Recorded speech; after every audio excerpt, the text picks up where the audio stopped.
When I discovered that the Homeowners Association was secretly selling 1,700 acres of my family's generational farmland, I felt compelled to take action. Imagine finding out that your neighbors are trying to take away everything you've worked your whole life for. What would you do in my shoes? It's a thought that lingers.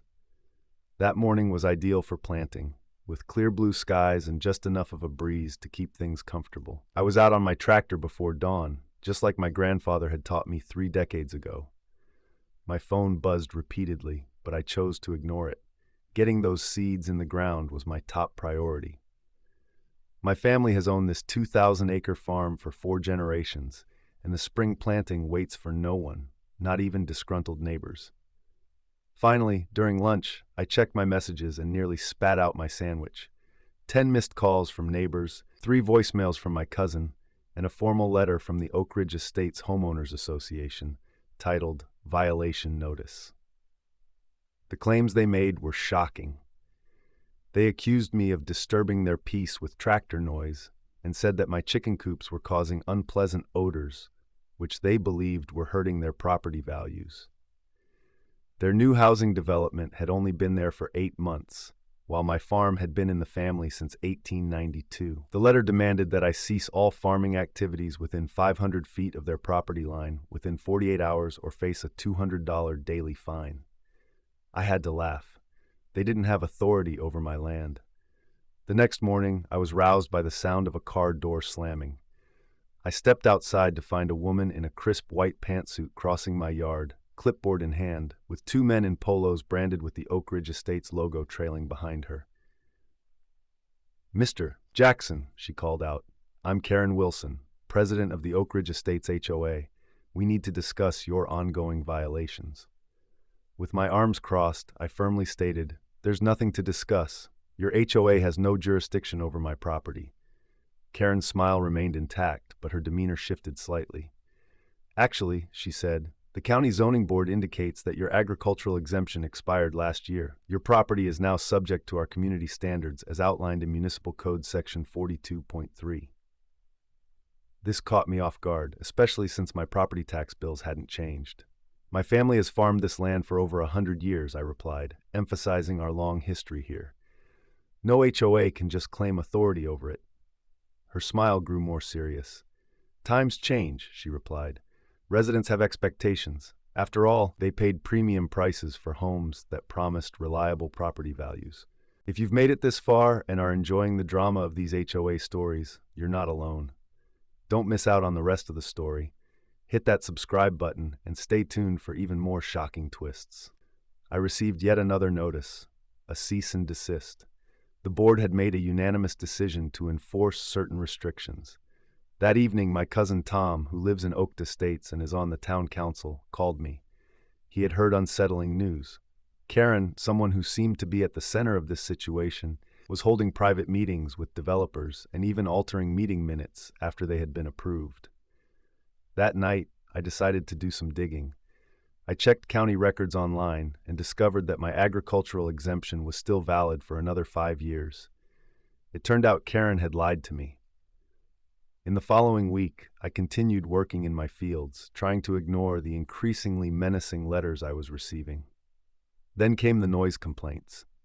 Sheriff Davis, an old friend from high school, came to visit. He seemed apologetic, but he had to respond to the complaints. "Look, Mike," he said carefully, "I know this is ridiculous, but they're filing complaints every single day. They've even started a petition claiming your farm is a public nuisance." I was shocked by how rapidly the situation was developing. "Dave," I said, "my family has been feeding this county longer than that development has had paved roads. What's really happening here?" He lowered his voice. "I shouldn't tell you this, but there was a closed-door meeting last week with county commissioners, a developer from the city, and the HOA board. They are really pushing for a major project." That afternoon, I noticed some unfamiliar individuals in suits walking through my eastern fields, taking pictures and measurements. I drove my truck over to confront them. "Can I help you, gentlemen? You're trespassing on private property." A tall man in a sharp suit extended his hand. "James Miller, Westview Development Corporation. We're just surveying the land for preliminary planning." Planning for what exactly? This is my farm. Miller looked a bit puzzled as he consulted his tablet. According to our paperwork, Westview purchased 700 acres from Oak Estates 3 weeks ago. Construction starts next month for the new Oakdale Common Shopping Center and luxury condos. My heart sank. That's impossible. I never sold my land to anyone. He showed me the documents on his tablet, survey maps of my eastern fields with official county stamps and signatures. The owner listed was Oak Ridge Estates Community Trust. There must be some mistake, I said, my voice suddenly strained. No mistake, sir, Miller replied. Perhaps you should. I finalized the sale of my property last month and decided to take out my deeds from the safe to double-check everything. At first glance, everything seemed fine, but then I felt a nagging sense that something was off. I called the county recorder's office to confirm the current ownership status of my property. When I explained my situation to the clerk, there was a moment of silence that felt longer than it should have.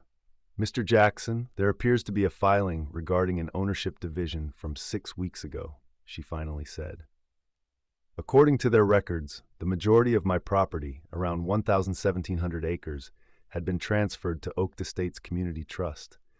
I only retained ownership of the main house and the surrounding 300 acres. My hand began to shake. That's impossible. I never signed any transfer documents. The clerk calmly replied, "The documents have your signature, sir. Would you like me to email you copies?" When I opened the email, I was shocked to see what looked like my own signature on documents that I had never even seen before. How could this happen? How could the HOA sell land they didn't own? I looked outside and noticed Karen in her luxury SUV, parked at the edge of my property, talking on her phone and watching me. When she saw me looking, she smiled and waved. The bulldozers were set to arrive in just 4 weeks, leaving me less than a month to figure out how the HOA had stolen my family's legacy and to stop them before any construction began. I felt frozen in my muddy boots as the surveyor's words struck me like a bolt of lightning. My land had been sold without my consent. "This can't be right. There must be some mistake," I protested, showing him the property maps I kept in my truck. "This has been Johnson family land for over a century." The surveyor scratched his head. "I just go where they tell me, but these coordinates match what Oak Ridge Estates provided." With my hands trembling, I drove straight to the county records office. The clerk, Mrs. Rivera, had known my family for decades. "Frank, I was just about to call you," she said, concern etched on her face. "Someone filed new property documents last month. I thought it looked odd, but everything seemed properly notarized." As she pulled up the records on her computer, my heart sank. I saw the official paperwork showing that 1,700 acres of my farmland now belonged to Oak Estates HOA, leaving just the 300 acres around my house in my name. "This is fraud," I whispered, overwhelmed. "These signatures aren't mine." I immediately called for an emergency meeting with my lawyer, Sam Grayson. "This is the most brazen land grab I've seen in 30 years, he said, and I knew we had to act quickly. As Sam looked over the documents, he commented that they had done a good job covering their tracks. The paperwork suggested that my grandfather had sold development rights decades ago, and now they were just getting around to using them. It felt absurd. My grandfather would never have agreed to any such thing. Sam nodded knowingly, but pointed out that challenging this would take time. They had already sold portions to developers who likely had no idea that the sale was questionable.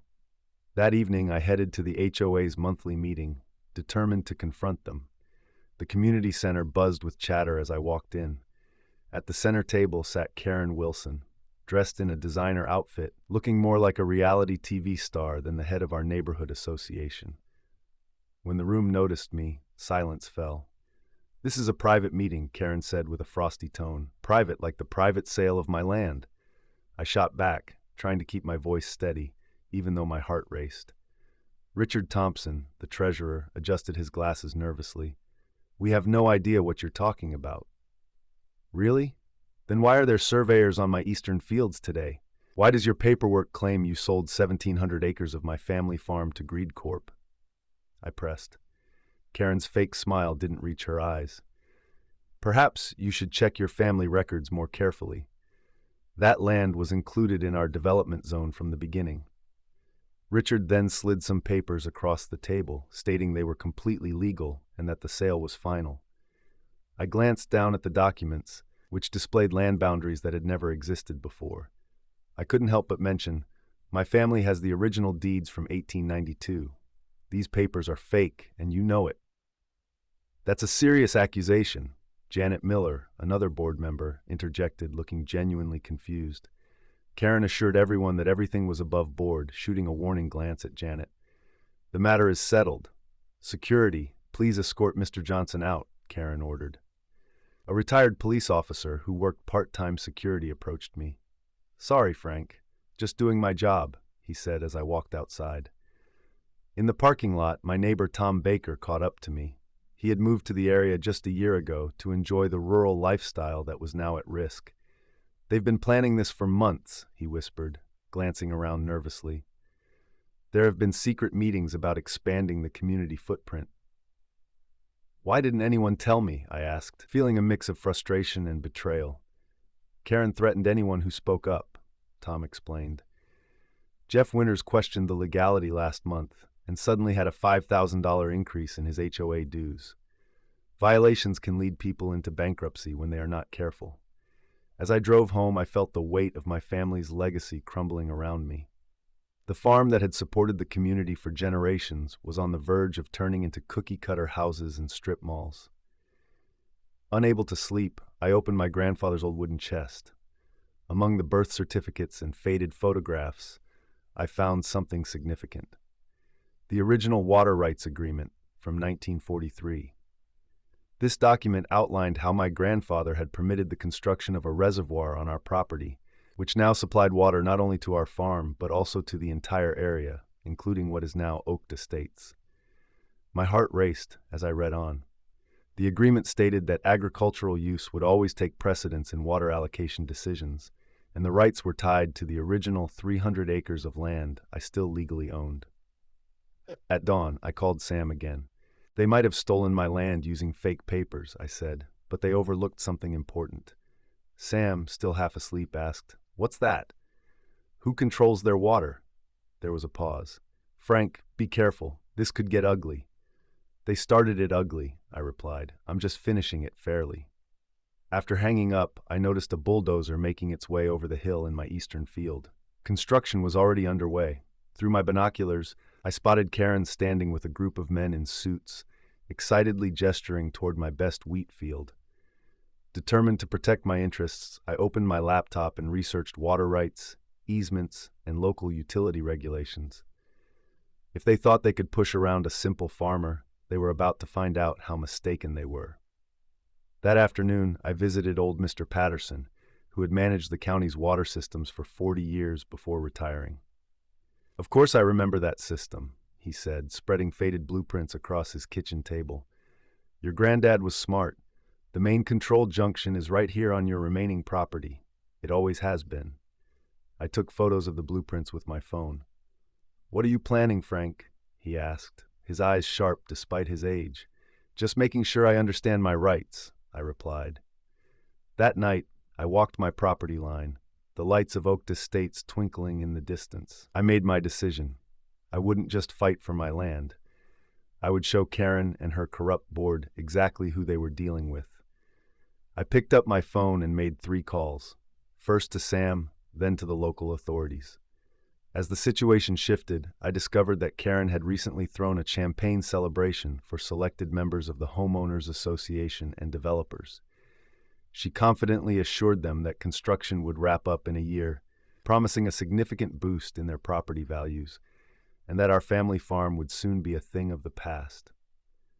They had no idea what was in store when they turned on their taps the next morning. The sound of bulldozers breaking ground on our farmland jolted me awake at dawn. I hurried outside in my pajamas to find enormous yellow machines tearing through the soil that had nourished our community for generations. Feeling a knot in my stomach, I watched helplessly as they destroyed our crops. "Stop! You can't do this!" I shouted, waving my arms in a desperate attempt to get their attention.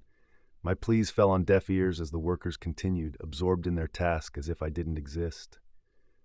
Karen Wilson pulled up in her sleek black SUV, her designer sunglasses shielding her eyes.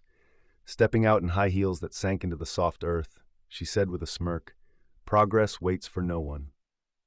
She started snapping photos with her phone, boasting that Oak de Villas would soon become the county's most exclusive address, boasting homes starting at over $1 million each. I felt a wave of sickness. This land provided food for thousands. It couldn't just be turned into luxury homes. "Oh, but it already has," Karen laughed, showing me her phone with a digital rendering of the grand houses set to rise where my cornfields once thrived. "The papers are signed, and the county approved the zoning change just last week."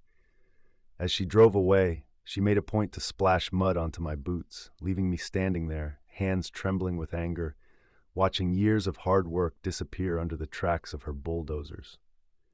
That evening, my neighbor Emma called, her voice filled with urgency. "Have you seen what they're posting online? The HOA is bragging about their acquisition everywhere on social media." I checked their page and found pictures of Karen toasting with Richard Thompson and the developers. The caption boasted, "Expanding Oak Estates, goodbye outdated farming, hello luxury living." The comments flooded in, filled with anger from locals who relied on my farm for fresh produce. At least the community was rallying behind me, but it wouldn't save my land. That night, I struggled to find sleep, pacing my kitchen until 3 a.m. I went through every document my family had preserved over time. Birth certificates, death records, tax forms, and property maps were spread across my table. Then I found it. As I carefully reviewed my great-grandfather's original water rights agreement from 1922, a slow smile spread across my face. Early that morning, I reached out to my college friend Sarah, now a water rights attorney. After she looked over my documents, she confirmed what I suspected. My family owned the water rights to the entire valley. The easement only allowed others to use the water as long as it didn't interfere with agricultural needs. At that moment, I knew what I needed to do. By noon, I found myself at the County Water Authority office filing the necessary paperwork. The clerk's eyes widened when she processed my request.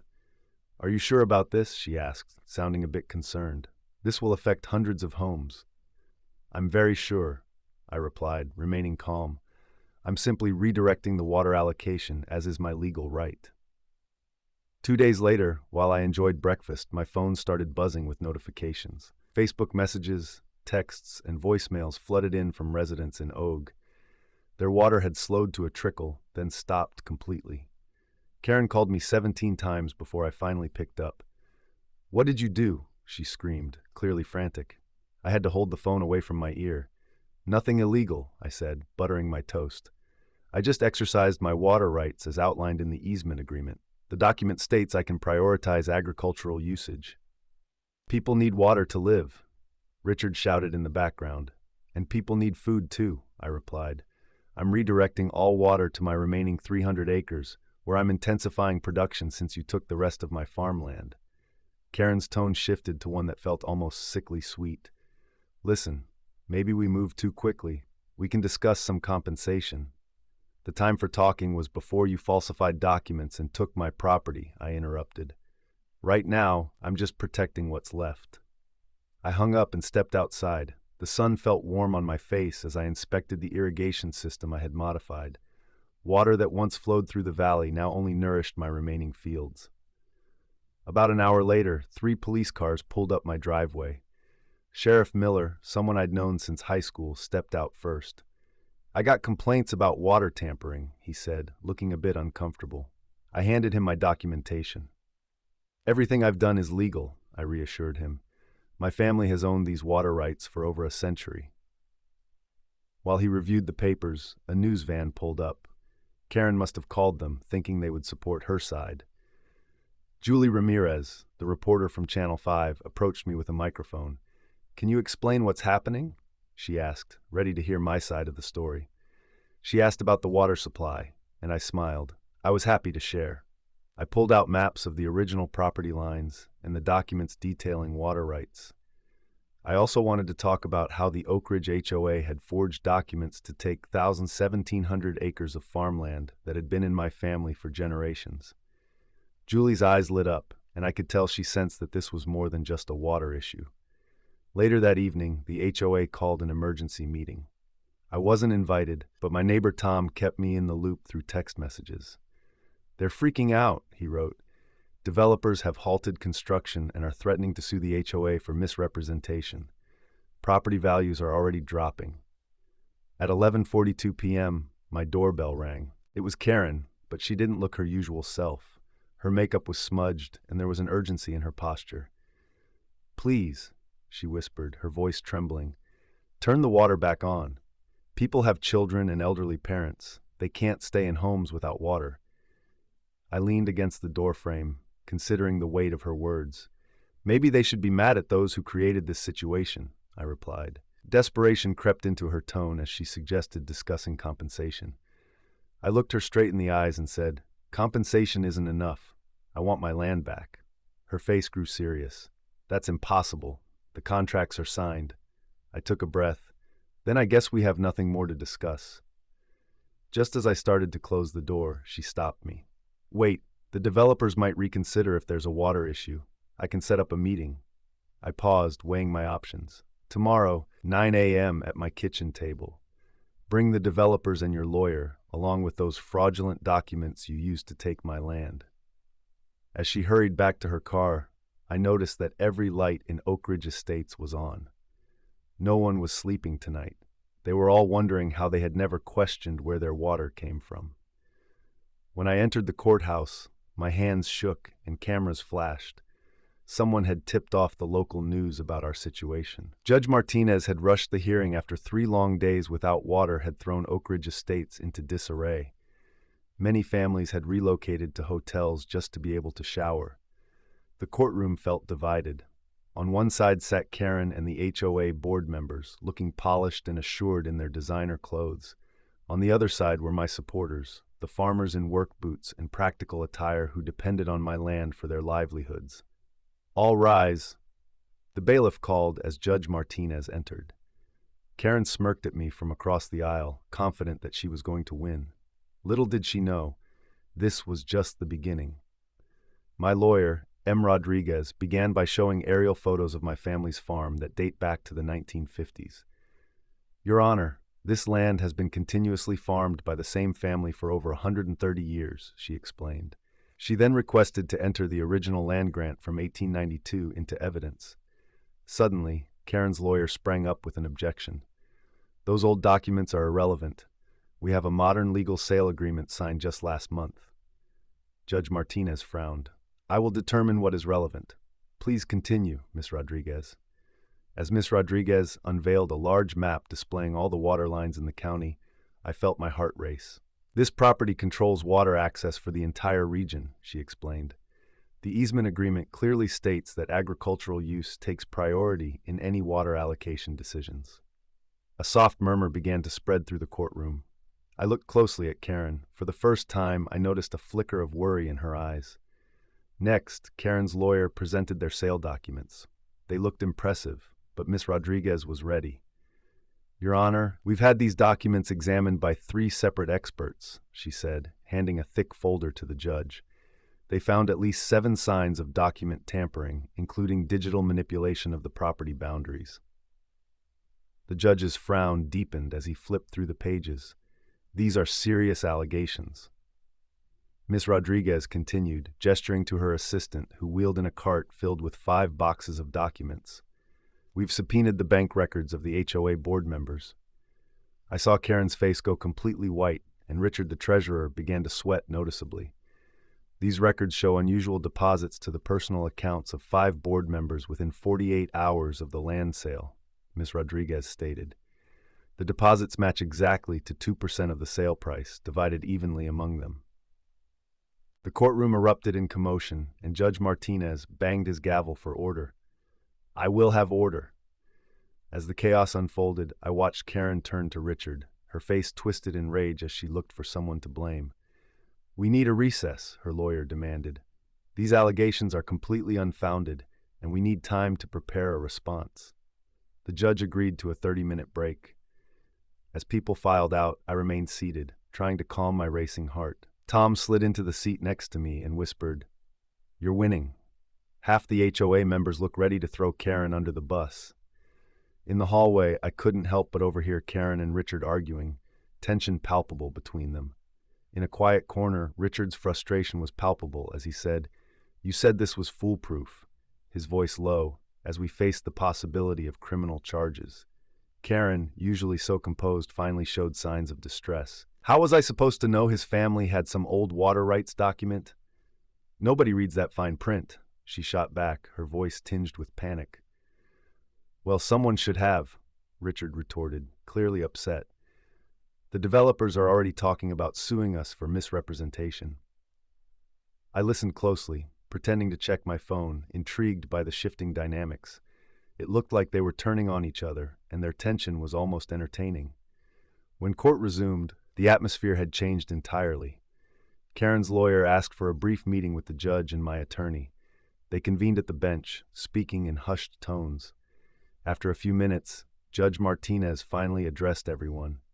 Given the evidence presented, I'm issuing an immediate injunction to halt all development on the disputed 1,700 acres. I exhaled, sensing a small victory.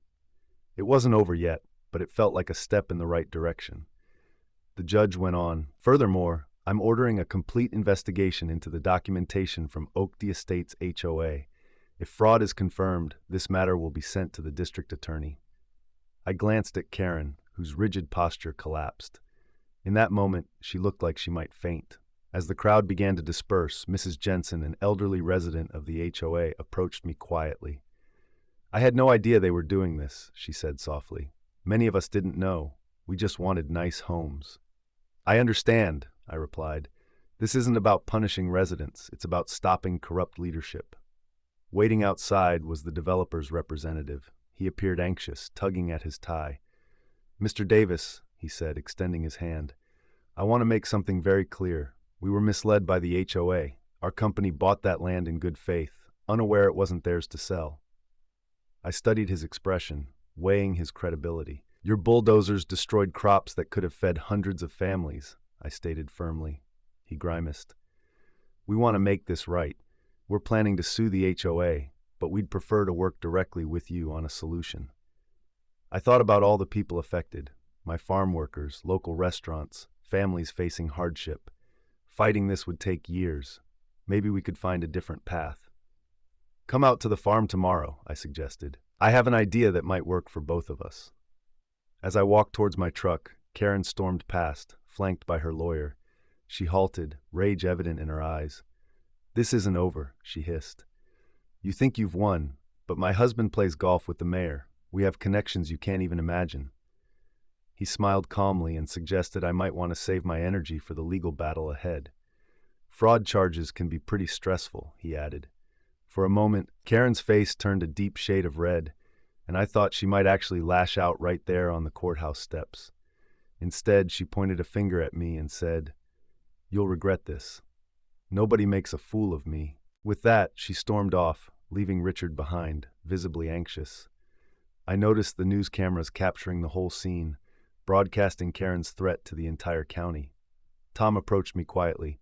"The other board members are already talking about emergency elections," he whispered. "Nobody wants to go down with Karen's ship." I nodded, watching Karen walk away. I had won this round, but the bigger fight for my land was still ahead. It was clear that Karen wouldn't give up easily. Yet for the first time in weeks, I felt a glimmer of hope. Sometimes justice can prevail, especially when you control the water supply. Fast forward 6 months. I stood in my eastern field, the morning sun glistening on the dew-covered crops. The bulldozers that had once ravaged my family's land were gone. In their place, farmers were working the land that had been returned to me, all 1,700 acres. The judge had dismissed the false sale papers and ordered everything back in my name. "I still can't believe we won," my wife said, squeezing my hand as we surveyed our restored farmland. "We didn't just win," I replied. "We changed everything."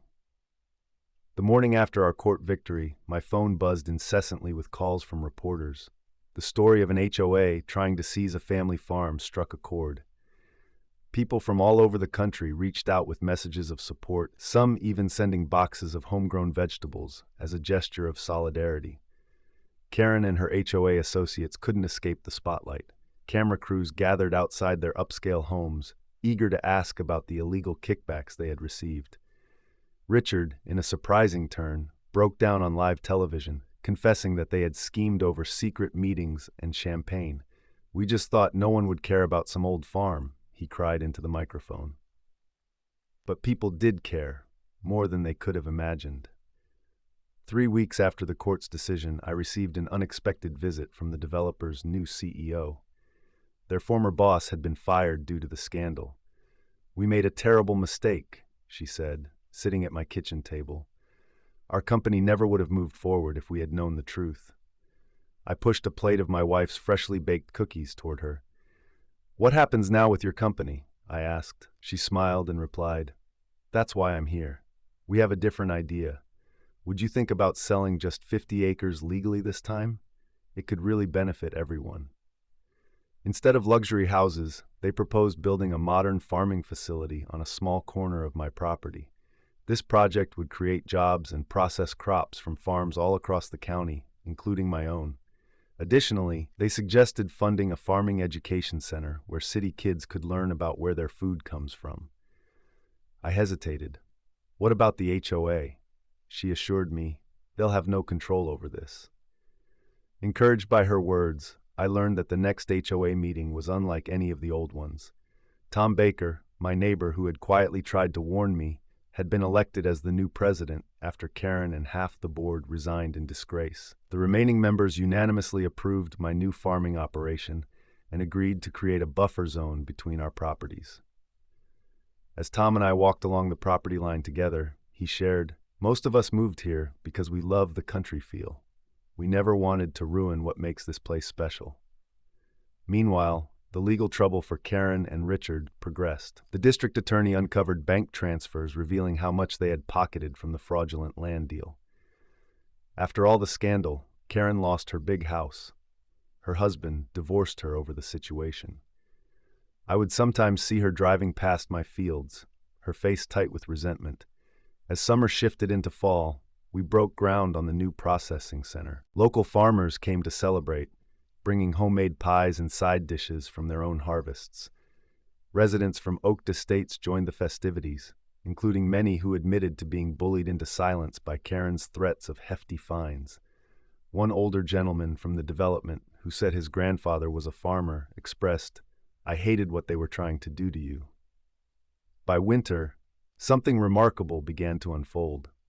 The division between the farming community and Oakdee started to heal. We established a weekly farmers market in the space between our properties, and families from the development signed up for crop shares, paying up front for boxes of fresh produce throughout the growing season. We also resolved the water rights issue by drafting a fair agreement that ensured sufficient water for both my agricultural needs and their households. In return, the HOA bylaws were adjusted to reflect our new cooperation. A year after our court victory, we decided to celebrate by hosting a community harvest festival right on the fields that had been at risk. Children from both the local development and farming families ran joyfully through a corn maze, while their parents caught up over warm apple cider as the sunset filled the sky with shades of orange. Standing next to Tom, he suddenly asked me, "Do you ever wonder what might have happened if they had succeeded?" I scanned the crowd, watching people enjoy food grown from this very land. "I think about it every day," I replied, "but then I remember something important." "What's that?" Tom asked. "People forget that fancy houses and perfectly manicured lawns don't feed anyone. This land doesn't just produce crops, it nurtures a community." Tom nodded, taking it in. "Karen never understood that," he said quietly. "She only saw dollar signs." Just then, I noticed my oldest son teaching a teenager how to drive our smallest tractor, both of them laughing together. "You know what the best revenge is?" I said with a smile. "It's seeing her drive past every single day, witnessing how what she tried to destroy not only survived but thrived, and knowing that while she lost everything, we gained something even better." Later that evening, as my family gathered around our table brimming with the food we had grown ourselves, I realized something. The Homeowners Association may have tried to take my land, but in doing so, they unintentionally gave me something valuable.